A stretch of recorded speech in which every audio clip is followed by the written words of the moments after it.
Bem-vinda e bem-vinda ao Let's Talk, o videocast da FGV-AESP que te deixa por dentro dos temas mais relevantes do mundo dos negócios. Eu sou a Karina Francisco e hoje é o último episódio da segunda temporada do Let's Talk, mas calma aí que a gente volta no que vem com mais novidade, tá bom? E hoje, finalzinho de ano chegando, estamos aí em dezembro, vamos falar de coisa boa, de tendência para 2026 na área do marketing hoje. A gente sabe que a inteligência artificial está dominando tudo. A gente tem visto mudanças em comportamento do consumidor e tem visto as empresas cada vez mais pensando na geração de valor com tudo isso. E é sobre isso que a gente vai falar hoje. E para isso, eu trouxe uma convidada de peso, a Isabela Milano. Isabela é gerente de marketing de produto no Google, também é formada em relações públicas e acabou de defender o título de mestre aqui no nosso mestrado profissional em administração. Então, Isa, primeiramente, parabéns pela defesa e obrigada por aceitar o nosso convite. Obrigada, na GV, me sinto super em casa. Vamos nessa. Obrigada. A gente adora receber nossos alunos aqui, então. Então vamos para o que interessa, Isa. A gente percebeu em 2025 a IA ela se consolidando realmente, né, dentro das empresas, tá ali como um atuante tomando decisões, ela está fazendo também operação, automação. Mas também o profissional de marketing percebeu que precisa de uma conectividade humana, né? Precisa do fator humano ali. Para 2026, como que fica essa questão? Como que as empresas estão olhando essa relação máquina-humano? A gente tem a impressão de que a AI é uma coisa nova, mas na verdade os estudos e o começo das aplicações de inteligência artificial, de machine learning, ele data lá da década de 1960. O que a gente tem visto acontecer de maneira generalizada e talvez um pouco mais acentuada no universo de marketing de comunicação é que tem um awareness hoje muito grande, né? Acho que dentro do universo de negócios e da nossa disciplina é a palavra assim mais mencionada. E acho que isso vem de um movimento ali de 2022, de 2023, quando a gente tem a ascensão das inteligências artificiais generativas, que elas passam a não só, né, ser a AI a serviço de tecnologias embarcadas nas campanhas e tudo mais, mas para elas estarem à disposição a um clique ali da gente enquanto profissional, dos usuários. E a gente passou pelos últimos 2 anos por muita experimentação, as pessoas começando a entender o que é a inteligência artificial, o que é a inteligência artificial generativa, nesse lugar mais de curiosidade, nesse lugar mais de teste. Mas quando a gente pensa em sair só desse hype, né, desse awareness e realmente começar a criar valor para as empresas,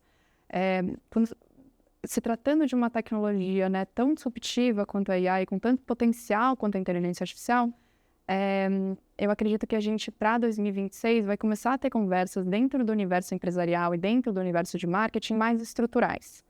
Ou seja, como que a AI, dentro da minha empresa, pode facilitar ou potencializar que eu atinja meu objetivo de negócio. E isso passa por um penso estrutural, porque a gente tem que pensar qual que é a finalidade, em quais processos, por quais pessoas e como que a gente equipa a nossa equipe, né, ali com o ferramental e com treinamento mesmo de como usar essa tecnologia para atingir os nossos objetivos e não só adotar a tecnologia por si só. Então, acho que esse momento que a gente está agora, de 2026, colaboração homem-máquina, ele passa por consolidar de maneira mais estrutural, testar e aprender como que a gente vai usar essa tecnologia para gerar valor para o nosso negócio especificamente. Sim, uma nova fase, né? E o que vem de novidade mesmo? Eu já ouvi uns burburinhos aí de uma hiperpersonalização agora em escala, né, que é uma novidade, também otimização de conteúdo num tempo absurdo, né, em tempo real mesmo. O que mais que a gente pode esperar aí de ferramental novo? A gente pode falar um pouquinho do que a minha visão vem por aí de ferramental, mas eu acho que um ponto aí, pensando nesse futuro, ou talvez esse futurinho, para a nossa disciplina enquanto marketing, que eu acho que vai acelerar a quantidade, a profundidade dessas conversas, são conversas sobre marketing resgatar o seu lugar dentro das empresas de conexão com o objetivo do negócio. Marketing dentro das empresas, ele nada mais é que uma central de investimento, né? Então, através da comunicação e através da promoção, como que eu ajudo a promocionar os produtos e serviços da empresa para gerar realmente crescimento, receita, market share, e que é um elemento que nos últimos anos, por uma conversa mais focada em comunicação, promoção mesmo, assets, criatividade, a gente deixou um pouco o pé de lado. Então, hoje a gente tem um cenário competitivo mais competitivo que nunca, né? A gente tem um universo de globalização e um universo competitivo mais acirrado, e vai ser cobrado da área de marketing cada vez mais esse lugar de conexão com o resultado. Ou seja, a conversa no universo de marketing nos próximos meses, nos próximos anos, ela não tem como fugir de uma conversa financeira e uma conversa sobre mensuração de resultados. Então, acho que isso solidifica a base das nossas discussões para os próximos meses. Mas do ponto de vista ferramental, acho que você está certo. Acho que hiperpersonalização é uma coisa que vai se fortalecer e não é de hoje, né? A gente, há um tempo na nossa disciplina, a gente vem conversando sobre personalização em escala. Agora, a gente pode falar do termo hiperpersonalização porque a gente tem mais ferramental. Quando a gente fala de hiperpersonalização, a gente está falando em várias nuances, né? Mas uma delas, talvez a mais clara, é a criativa. Então, como que eu consigo fazer o desdobramento da minha campanha, o desdobramento de assets em escala que vão conversar com consumidores que são diferentes, em contextos diferentes, em localidades geográficas diferentes. E para isso eu preciso de tecnologias que vão conseguir aprimorar textos de maneira automática, imagens, vídeos de maneira automática. E os lançamentos que a gente teve potencializados pela AI enquanto mercado nos últimos anos nos permitem chegar nesse lugar de hiperpersonalização mais forte do que a gente já pôde anteriormente, né? Então, acho que com certeza hiperpersonalização é uma coisa que se acelera e uma discussão que vai crescer, vai ficar mais quente, que tem super a ver com inovação, novas tecnologias, são as tecnologias agênticas, né?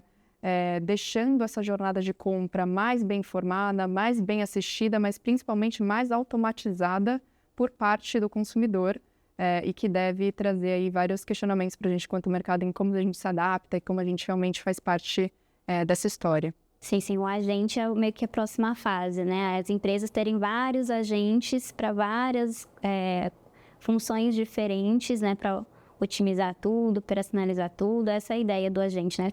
Não sei se alguém não conhecer, esse é o conceito, né? A gente tem os agentes tanto que podem ajudar a otimizar processos, como é um pouco do que você está trazendo, processos, estratégias, mas a gente também tem tecnologias agênticas que estão sendo desenvolvidas, incipiente talvez ainda no Brasil, mas que vão ajudar os usuários e os consumidores nas suas buscas, né? Busca por solução de problema, buscas principalmente por produtos e serviços. Então, já existem tecnologias agênticas que são capazes de automatizar tarefas do dia a dia do usuário. Então, tem uma necessidade, um exemplo prático, né? Meu dia a dia é muito corrido, eu tenho um monte de coisa para fazer. Quais são tarefas que eu conseguiria terceirizar para tecnologias que já existem me ajudarem a otimizar o meu dia? Agente pessoal, assistente pessoal. Exato, assistentes pessoais e assistentes também de compras, né? Então, tem uma tecnologia do Google que já está disponível em alguns países que você consegue, por exemplo, fazer, puxa, eu quero essa camisa rosa de linho específica, mas eu gostaria de comprar quando ela estivesse num preço X. Então, um agente que ajuda o usuário final, o consumidor, nessa busca, ele já consegue, né, monitorar o preço dessa blusa em específico e, inclusive, concluir a compra no momento que atinge esse valor. Exato. Então, a gente está vendo essa ascensão das tecnologias agênticas dentro do universo de otimização de processo empresarial, mas também, cada vez mais, a gente vai ver isso presente na mão dos usuários e dos consumidores. Isso é muito disruptivo, né? Com certeza vai mudar o comportamento do consumidor, já está mudando, né? A forma como as pessoas buscam informação, a forma como elas fazem o processo de decisão de compra está mudando, porque a forma de buscar as coisas está mudando na internet, agora com a inteligência artificial generativa, né? O que a gente pode pensar sobre isso? Como as empresas podem se preparar para todas essas mudanças disruptivas? Você mencionou um pouquinho sobre mudança de comportamento, mudança na forma de buscar, e eu acho que essas transformações que a gente viu acontecer, elas realmente têm uma implicação direta para como as marcas se relacionam com esses usuários. Então, o que a gente tem visto na mudança de busca, não só por compra de produto e serviço, mas mudança na busca por informações no geral? Essas buscas e daí falando um pouco mais desse ambiente digital, elas têm sido alteradas de algumas maneiras, né? Então, a gente está vendo que os usuários, eles estão fazendo buscas mais inteligentes. O que eu quero dizer com buscas mais inteligentes? Buscas mais longas, buscas mais complexas e buscas numa linguagem natural. Trazendo isso um pouco para a prática, pouco tempo atrás, a gente via as pessoas procurarem por eu quero um sofá grande, eu quero um sofá da cor marrom.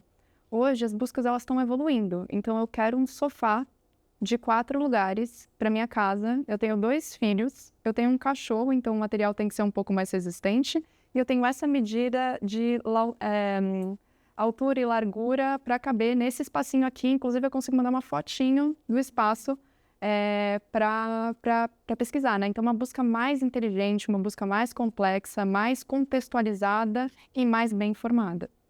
Além dessa busca mais inteligente, a gente também tem visto as buscas se tornarem cada vez mais multimodais, né? O consumo de conteúdo, o consumo de informação no digital, hoje ele é super variado.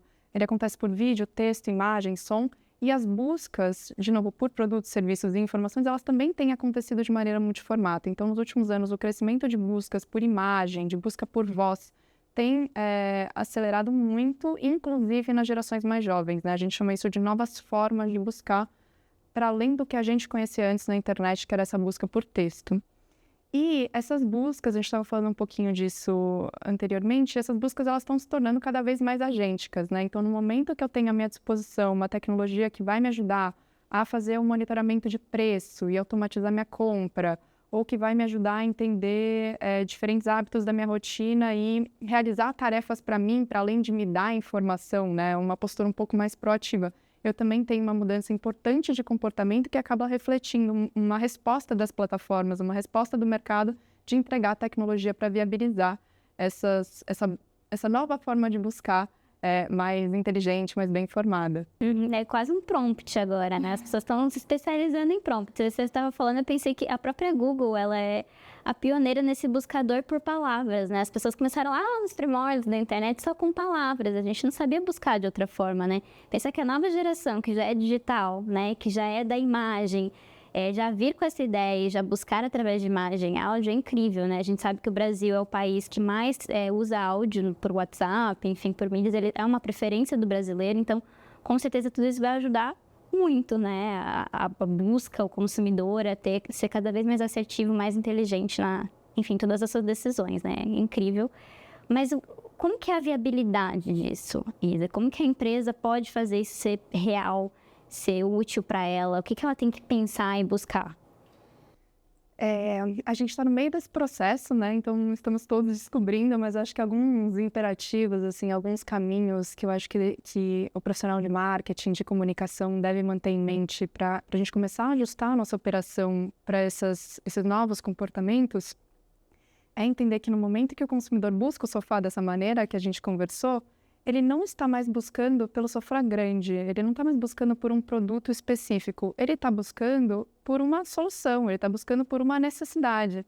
E eu acho que é tão interessante a gente, como profissional de marketing, pensar nisso, porque essa é uma das bases do marketing, né? Kotler, Jobs to be done, todo o arcabouço teórico que a gente tinha a gente promociona nossos produtos e serviços, a gente cria os nossos produtos e serviços para solucionar necessidades. Então, acho que tem um lugar de resgate ali do profissional de marketing que é entender essa movimentação de busca de produto por serviço e também entender que a gente está tendo uma movimentação para inteligência e personalização. Então, alguns dados, né? Essas buscas mais longas, buscas com mais de 4 termos, elas cresceram mais de 15 vezes nos últimos 4 anos. Então, eu lembro muito quando a gente tinha aquele hábito de buscar, né? Que era sorvete e baunilha. Hoje você está muito mais... mais longa. Esses dias eu mesma me peguei nessa lógica, eu estava um pouco gripada e eu queria uma receita para um chá específico, né? Que talvez pouco tempo atrás eu falaria chá de gengibre. O que eu falei para a máquina de maneira instintiva, né, para a busca era, eu quero um chá de gengibre, já estou resfriada faz 3 dias, não melhora, o que eu posso fazer para melhorar? E isso, assim, né, então a gente está... essas buscas, elas estão mais longas, elas estão mais contextuais, e a gente também vê que as buscas que envolvem o termo eu, ou seja, customizadas para mim. Exato. Uma busca humana, mas uma busca para mim. Eu não quero um sofá específico, eu quero um sofá específico para o meu contexto da minha casa. O usuário está entendendo que a tecnologia vai entregar essa resposta para eles, né? Então, essa busca que envolve a palavra, o termo eu, ela mais que duplicou nos últimos 2 anos. A gente está vendo o consumidor mais contextual. E o que isso traz de implicação imediata já para as marcas, né? Eu acho que as marcas, elas, né, nesse contexto mais que as buscas, que o consumo de informação está mais mediado por inteligência artificial, elas têm 2 coisas importantes que elas precisam fazer, né? Alimentar todos os seus touch points, né? Toda a sua produção de conteúdo para deixar a AI bem informada do que aquela marca pode oferecer, do que aqueles produtos e serviços realmente entregam de valor. A gente está num momento de mais transparência nessas transações, né? E ela também pode ser mais assistiva nos seus touch points com o usuário, né? Então, alimentar a tecnologia, garantir que as peças estão ali bem montadas, bem indexadas e tudo mais, mas principalmente ser mais assistiva com os desejos e as necessidades dos consumidores, ajudando principalmente nessa etapa de consideração. A gente fala muito, né, do funil. Então, não só descobrir, saber que a marca existe, mas entender por que aquele produto, aquela solução é mais relevante para a necessidade do usuário. Então, trabalhar esse meio do caminho, esse meio do funil. E eu também acho que tem uma implicação importante para marqueteiros assim, conseguirem navegar nesse cenário, que é a implicação da criatividade. Hoje a gente tem realmente ferramental para ser mais criativo e a gente sabe que a criatividade ela corresponde quase a 50% do ROI de uma campanha. Em ambientes digitais, que a gente tem automatização, a criatividade, as peças, o criativo, ele pode chegar a corresponder por quase 90% do ROI de uma campanha. Então, a criatividade, ela certamente, nesse cenário, ela passa a reforçar o seu papel de protagonista. Inclusive, você está falando aí de criatividade, eu sei que você estudou isso no seu mestrado e a gente está vendo aí as ferramentas com muita facilidade para geração, não só de texto, mas de vídeo, de áudio, né? Tá incrível essa parte. Eu queria te perguntar exatamente como que tá essa relação humano e máquina para a criatividade. Como que você olha isso frente, né, do que você estudou no mestrado? Acho que esse ano de 2025 a gente viu muita inovação de soluções de inteligência artificial para a criatividade que já estão chegando num resultado criativo incrível, né? E não à toa também, elas estão sendo desenvolvidas em cima de modelos que já são bem robustos, mas também em parceria com cineastas, com designers. Então tem um olhar também da própria indústria para ajudar as plataformas a criarem essas soluções. Quando a gente fala, eu vou entrar um pouquinho em algumas coisas interessantes que a gente consegue tirar da pesquisa que eu fiz no mestrado, mas quando a gente fala de criatividade, especialmente dentro do escopo de marketing, de comunicação, a gente consegue separar em 2 âmbitos diferentes. Então, a gente tem uma criatividade que é o que a gente chama de creative production, né? A produção criativa, desdobramento de assets, peças, criação de vídeos, etc., e a gente tem a criatividade de geração de grandes ideias, grandes conceitos, né? Uma parte talvez mais estratégica e não tanto de execução da criatividade. Lá atrás, e daí eu acho que foi uma decisão feliz, porque evoluiu tanto essa parte de produção criativa. Lá atrás, na minha pesquisa, eu decidi, na verdade, estudar este campo mais estratégico, que é chegar nas grandes ideias, né? Muito para entender se essas ferramentas de inteligência artificial, especialmente a inteligência artificial generativa, conseguiam ampliar a criatividade de profissionais que já são criativos. Lembra que a gente estava falando agora há pouco do ROI? Se a criatividade é tão importante para o ROI de uma campanha, para o ROI das iniciativas de marketing, se a gente embarcar a AI nesse processo, a gente consegue ter ainda mais resultado? Então, foi um pouco essa a provocação. Eu fiz essa pesquisa em conjunto com o meu orientador, que é professor aqui da casa, o professor Marcelo Perin, e a Francine Bagatini, que também é doutora aqui pela FGV. E a gente conseguiu fazer uma parceria com uma grande agência de publicidade, em que a gente testou em profissionais que já são criativos, se o uso da Generative AI realmente conseguia ampliar a criatividade deles num contexto prático, numa pesquisa prática mesmo. E o que a gente descobriu, teve alguns achados bem interessantes. Então, profissionais criativos que utilizam a inteligência artificial e profissionais criativos que utilizam a AI após receber o treinamento, eles são capazes de gerar ideias criativas, conceitos criativos tão criativos quanto aqueles criados por uma mente humana criativa, equiparando essa colaboração homem-máquina com a inteligência criativa pura ali que a gente tem. Mas assim, quando a gente fala, né, dessa colaboração homem-máquina, homem-inteligência artificial, homem, eu digo homem-mulher, desculpa, ser humano ali com a AI para a criatividade, alguns achados que a gente teve na pesquisa também são pontos de atenção importantes. Então, o que a gente observou foi que estes profissionais criativos, eles têm uma tendência a terceirizar para a AI a geração de ideias. Então, a gente viu muitos prompts, muitos profissionais criativos pedindo, me gere mais ideias, me dê mais opções, e usando pouco a AI para ajudar eles nesse refinamento da ideia. Então, me ajude a deixar isso aqui com mais senso de humor, ou me ajude a polir esse meu trabalho criativo. Então, acho que tem uma oportunidade na indústria criativa, no nosso mercado como um todo, que é usar a AI para criatividade na geração de ideias para expandir, mas também como que eu aperfeiçoo, como eu trago polimento para isso. Acho que ainda tem um potencial inexplorado, pelo que a gente observou. E tem um segundo, que eu acho que é o mais importante, que é o seguinte: profissionais criativos, eles são criativos porque eles têm muito repertório, eles têm muita referência, eles têm cultura, né? Quando eles interagem com a AI, eles têm uma tendência de anular esse repertório. Seja por falta desse awareness mesmo, de trazer essa perspectiva única, esse repertório único e exclusivo que eles têm para o processo. Então, um convite, né, que a gente faz, que a gente chega ali no final dessa pesquisa, é quando a gente for interagir com a AI nesse universo de criatividade, colaboração criativa, traga para os seus prompts, traga para a sua interação referências. O que você gosta, o que você não gosta. Repertório, porque se a gente tem o mesmo desafio, a mesma ferramenta e a gente utiliza ela da mesma maneira, a gente tende à homogeneização.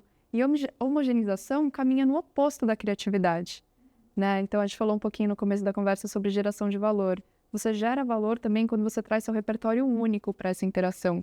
E para a criatividade isso é essencial, né? Sim, é muita forma como, né? Você vai usar mais uma ferramenta dentro das tantas que a gente tem. E até uma provocaçãozinha que eu queria trazer a gente fala muito de criatividade, que é criar algo novo, mas a IA generativa, ela não cria, né? Ela já tem uma base de dados que é treinada, ela busca dentro dela a forma para te responder. Então, isso é criação, isso é criatividade, né? Você até comentou sobre a anulação da pessoa. Como que é essa relação? O homem, ele vai criar algo com uma IA? É um tema bem discutido e muito interessante, né? Então, realmente, a inteligência artificial generativa, ela é capaz de gerar novos conteúdos a partir de conteúdos produzidos anteriormente. E se a gente parar para pensar, essa lógica se assemelha exatamente à lógica de criação humana. Então, a gente não cria nada do zero, a gente cria em cima do que a gente estava acabando de conversar, em cima do nosso repertório, do nosso conhecimento, das nossas referências. Então, a lógica de criação da máquina, e da cocriação ali, homem-máquina, mulher-máquina, ser humano-máquina, ela é muito parecida com a nossa. A gente cria em cima de repertório, de coisas que já existem. O que a gente precisa aprender é como tornar esse processo de cocriação melhor e mais eficiente, tirando a potencialidade dos dois agentes ali envolvidos. Se a gente parar para pensar, há pouco tempo atrás, quando surgiu a internet, os laptops, os computadores, a gente fazia aula de datilografia. A gente está falando de uma tecnologia que surgiu 3 anos atrás. Então, esse treinamento, esse aprender a como tirar o melhor proveito de tudo, nada mais é que muito natural para uma coisa tão nova quanto que a gente está vivendo. Sim, boa resposta. Gostei. Isa, até para começar a finalizar nosso papo, eu trouxe aqui esse último episódio da segunda temporada e eu recebi essa temporada no Café com o Gestor diversos profissionais de marketing, de supply chain, de finanças, gestor de saúde, diversas áreas, mas todos eles falaram de tecnologia. Tá permeando tudo, todo mundo aqui não conseguiu escapar desse tema. E aí minha outra provocação para você no mundo do marketing, o que tantas ferramentas não vão conseguir substituir? O que é o core da profissão, né? O que é aquele resgate da ideia de ser do marketing que não vai se perder independente de qualquer disrupção tecnológica que vai acontecer? Cara, essa é uma ótima pergunta. Eu gosto de pensar que, independente se a gente está falando de AI ou qualquer outra tecnologia, nenhuma tecnologia é capaz de causar arrepio. Como os humanos conseguem causar em outros seres humanos. Eu acho que esse causar arrepio é uma das maiores grandezas, das maiores competências que a gente tem na nossa profissão. É engraçado, no Google a gente tem um mote, assim, uma missão no time de marketing que eu acho que é muito bonita para exemplificar isso, né? Você conhece o produto, você conhece a mágica e você consegue conectar os dois. Você consegue fazer essa conexão, né? Então, acho que esse arrepio, por mais que pareça muito subjetivo, acho que ele é das grandes fortalezas do profissional de marketing, comunicação e da entrega da área como um todo. E eu acho que tem um lugar que a tecnologia não substitui, que é o lugar da essência do porquê a disciplina de marketing existe, né? Então, a gente pode olhar para os acadêmicos, citando Kotler, talvez novamente. A gente tem os 4 P's. Marketing é sobre praça, é sobre produto, é sobre preço e é sobre promoção. Um ser humano ali que está lidando naquele contexto corporativo, com várias áreas envolvidas, com várias complexidades, com o pulso do consumidor na rua, com tantas nuances para conseguir conectar essa complexidade, é uma complexidade que a gente não consegue terceirizar para nenhuma tecnologia, seja ela baseada em AI ou não. Então, para mim é isso, assim, é esse lugar estratégico que marketing ocupa dentro das corporações, esse pulso ali, principalmente do consumidor que marketing consegue pegar, essa capacidade humana de gerar esse arrepio, essa faísca, esse encantamento e essa natureza ali holística de estratégia de negócio mesmo, é uma coisa que não se terceiriza, né? Sim, perfeito. Foi uma aula aqui, né? Eu me diverti muito. E até só terminar, assim, a última pergunta que eu queria fazer, para o pessoal te conhecer um pouquinho mais, qual que é a sua trajetória profissional, né? Até chegar no Google, até trabalhar com o que você trabalha hoje. Como que foi o processo do mestrado também, no meio disso tudo? Conta rapidinho aqui pra gente, para inspirar outras pessoas também. Eu sou bem fã de sala de aula, então eu sou formada em Relações Públicas. Fiz uns 3 aninhos ali de publicidade também, não cheguei a me formar, mas tenho bastante, assim, desse conhecimento. Eu amo a sala de aula. E eu comecei minha carreira em uma que eu acho que pode ser uma das grandes escolas que você pode ter em começo de carreira, que são startups. Eu comecei em startup de tecnologia, que você acaba sendo exposto a muita coisa, né? Aprendendo muito. Esse espírito empreendedor, ele é muito interessante.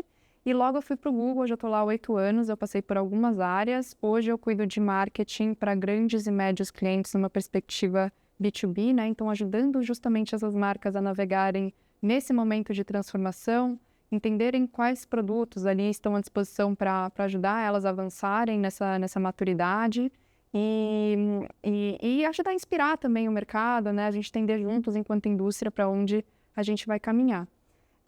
Eu decidi realizar o processo de mestrado 2 anos atrás, agora acabei de finalizar, e foi muito interessante porque, como eu tenho essa formação ali de publicidade e de relações públicas, são 2 disciplinas de comunicação, eu poderia escolher fazer um mestrado ou uma pós ainda nessa toada. Mas acho que foi uma decisão muito acertada ter feito o MPA, o mestrado profissional em administração de empresas da GV, para ter conseguido ter uma bagagem de disciplinas de negócio.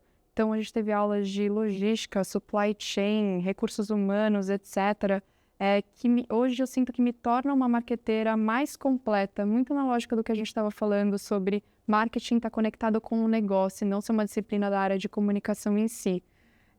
O mestrado foi uma jornada incrível, assim, eu acho que um mestrado de administração mais generalista, assim, a turma também acaba sendo mais generalista, então aulas que os meus colegas ali eram referência naquele domínio específico, eu aproveitei muito. Acho que foi uma das decisões profissionais, acadêmicas e também pessoais mais acertadas que eu tive, assim. Foi um processo muito incrível, para além do resultado, para além de estar formado, assim. Parabéns aí pela defesa. Infelizmente, a gente tem que terminar hoje aqui o nosso papo, mas eu agradeço demais toda a aula, todos os conceitos que a gente passou. que venha 2026 aí, que venha essas tendências, essas adaptações, né? Essa consolidação total da IA. Então, agradeço muitíssimo, Isa, por ter aceitado o convite. Eu que agradeço, obrigada. E você, a gente fica por aqui na segunda temporada, mas a gente vai voltar no que vem com mais informação, mais novidade, mais cafezinho aqui com vocês, tá bom? Obrigada!